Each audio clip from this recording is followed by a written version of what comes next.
Hello everyone. So today we will discuss ribosomes. Ribosomes are cell organelle. इनमें high concentration होती है ribonucleic acid की, तो इसीलिए हमने इसका नाम राइबोसोम्स रख दिया। ठीक है।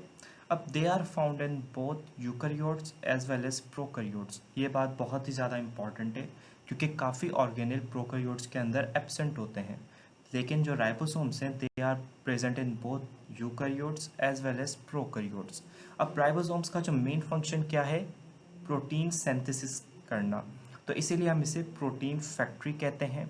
अब प्रोकैरियोट्स में क्योंकि एंडोप्लाज्मिक रेटिकुलम नहीं होता, so they are found freely dispersed in the cytoplasm, मतलब फ्रीली हमें ये मिल जाते हैं, फैले हुए होते हैं साइटोप्लाज्म में।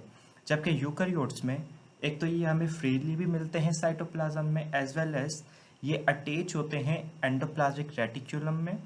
और इसके अलावा ribosomes are also found in the matrix of mitochondria. Mitochondria के मैट्रिक्स में भी प्रेजेंट होते हैं और क्लोरोप्लास्ट के स्ट्रोमा में भी प्रेजेंट होते हैं।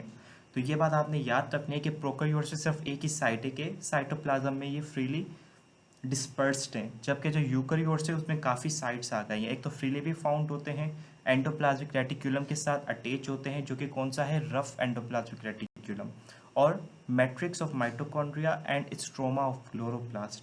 तो राइबोसोम्स इनमें भी प्रेजेंट होते हैं। अब हम स्ट्रक्चर देखते हैं राइबोसोम्स का। तो राइबोसोम्स क्या है, ये स्ट्रक्चर आप पिक्चर में देख सकते हैं। ये स्पेरिकल होते हैं इन शेप, ग्रेन्युलर होते हैं एंड नॉन मेम्ब्रेनस ऑर्गेनेल है, जो कि बहुत ही इंपॉर्टेंट बात है, एमसीक्यू बन सकता है, which organelle have no membrane, so that is ribosome. अब इसके पास राइबोसोम्स के पास दो अनइक्वल सब यूनिट्स होते हैं, एक लार्ज होता है और एक स्मॉल होता है। अगर लार्ज की हम शेप देखें तो इसकी शेप डोम शेप है। तो जो स्मॉलर सब यूनिट है वो कैप की तरह आकर इसके साथ बाइंड हो जाता है, और बाइंड कहाँ पर होता है, लार्ज सब यूनिट की जो फ्लैट सरफेस है, ये फ्लैट सरफेस है। ठीक है। और ये कौन सी सरफेस है, कॉन्वेक्स सरफेस है। तो लार्ज सब यूनिट की जो फ्लैट सरफेस है उससे आकर स्मॉल सब यूनिट अटैच हो जाता है, और इस अटैचमेंट में कौन हेल्प करता है, मैग्नीशियम आयंस हेल्प करते हैं। ये बात बहुत ही इंपॉर्टेंट है, आपने याद रखनी है कि जो लार्ज सब यूनिट है डोम शेप होता है, जबकि स्मॉलर सब यूनिट कैप बनाता है on the flat surface of larger सब यूनिट, और दोनों सब यूनिट अटैच होते हैं बाय मैग्नीशियम आयंस। इसके अलावा दूसरी बात जो कि बहुत ही इम्पॉर्टेंट है कि इन सब यूनिट्स के साइजेस होते हैं। अब यूकैरियोटिक सेल और प्रोकैरियोटिक सेल दोनों में राइबोसोम्स प्रेजेंट तो हैं, लेकिन इनमें साइज का डिफरेंस होता है। जैसे अब जो लार्ज सब यूनिट है, यूकैरियोट में इसका साइज होता है 60s, जबकि प्रोकैरियोट्स में इसका साइज होता है 50s, मतलब 10s का डिफरेंस आ रहा है। स्मॉलर सब यूनिट यूकैरियोट्स में होता है 40s, जबकि प्रोकैरियोट्स में होता है 30s। और जब ये टोटल ये कंबाइन हो जाते हैं दोनों सब यूनिट, तो ये मिलकर 60 और 40 क्या बनाते हैं, 80s का राइबोसोम का साइज बनाते हैं यूकैरियोट्स में। और प्रोकैरियोट्स में टोटल साइज क्या होता है राइबोसोम्स का, 70s। तो बार बार ये एमसीक्यू में पूछा जाता है कि यूकैरियोटिक सेल में राइबोसोम्स का साइज कौन सा है, तो डेट इज 80s, और प्रोकैरियोटिक सेल में है 70s। ये बात आपने याद रखनी है। लेकिन हमसे क्या होता है कि हम भूल जाते हैं, जब भी हमारे सामने एमसीक्यू आता है तो हमें कैसे याद करना है कि जो यूकैरियोटिक सेल्स हैं आर एवन, ई से आप याद रख सकते हैं, ठीक है, डबल ई के नाम से याद रख सकते हैं। आपने स्टार्ट कहाँ से करना है, 40s से स्टार्ट करना है, जो कि एक इवन नंबर है। 40s के बाद 10 की सीरीज में इवन नंबर कौन सा आता है, 60s आता है, जो कि किसका साइज है, लार्जर सब यूनिट का। और 60s के बाद क्या आता है, 80s आता है। तो 80s क्या हो गया, दोनों का कंबाइन करके राइबोसोम का साइज बन गया है यूकैरियोट्स में। ठीक है, ऐसे आप याद कर सकते हैं। और इसी तरह से जो प्रोकैरियोटिक सेल है उससे आप याद कर सकते हैं कि जो prokaryotes are odd in number. आप 30s से शुरू करेंगे, 30 क्या एक ऑड नंबर है, 30s के बाद 10 की सीरीज में 50 ऑड नंबर आता है, तो 50 साइज हो गया है लार्जर सब यूनिट का। और 50 के बाद कौन सा ऑड नंबर आता है, 70, तो 70 साइज हो गया है पूरे राइबोसोम का इन प्रोकैरियोटिक सेल। तो इस तरह से आप याद कर सकते हैं और आप इसे भूलेंगे नहीं, ठीक है। अब केमिकल कॉम्पोजिशन देखें तो जो राइबोसोम्स हैं are made up of nucleoprotein.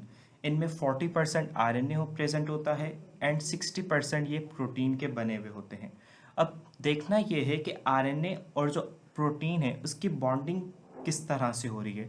RNA का जो फॉस्फेट ग्रुप होता है अटैच होता है amino group of amino acids. ये बात बहुत इंपॉर्टेंट है, आप इसे पीए के नाम से याद रख लें, ठीक है, कि जो फॉस्फेट ग्रुप है अमाइनो ग्रुप के साथ अटैच हो रहा है by the help of magnesium ions. ये बात आपने जहन में रखनी है कि आरएनए और प्रोटीन को मिलाने वाला भी मैग्नीशियम आयन ही है, और जबकि जो दो सब यूनिट स्मॉलर और लार्जर सब यूनिट मिल रहे थे, बाइंड कर रहे थे, तो उनमें भी मैग्नीशियम आयन ही हेल्प कर रहे था, ठीक है। अब हम देखते हैं कि राइबोसोम्स बनते कहाँ पर हैं। अब इस पिक्चर में देखते हैं कि ये एक न्यूक्लियर मेम्ब्रेन है, ठीक है। तो जो न्यूक्लियर मेम्ब्रेन के अंदर एक बॉडी होती है जिसे हम कहते हैं न्यूक्लियोलस, तो उस ये बॉडी राइबोसोम्स बनाती है। लेकिन हमें पता है कि जो राइबोसोम्स है वो तो प्रेजेंट होते हैं न्यूक्लियस से बाहर साइटोप्लाज्म में। तो न्यूक्लियोलस ने क्या किया, राइबोसोम्स बनाए। अब आपने यहाँ न्यूक्लियर मेम्ब्रेन नज़र आ रही है जहाँ पर मेंशन भी है कि ये न्यूक्लियर पोर है। तो इन पोर के थ्रू राइबोसोम्स ट्रांसपोर्ट करते हैं, बाहर आते हैं और एंडोप्लाज्मिक रेटिकुलम के थ्रू ये साइटोप्लाज्म में एंटर हो जाते हैं।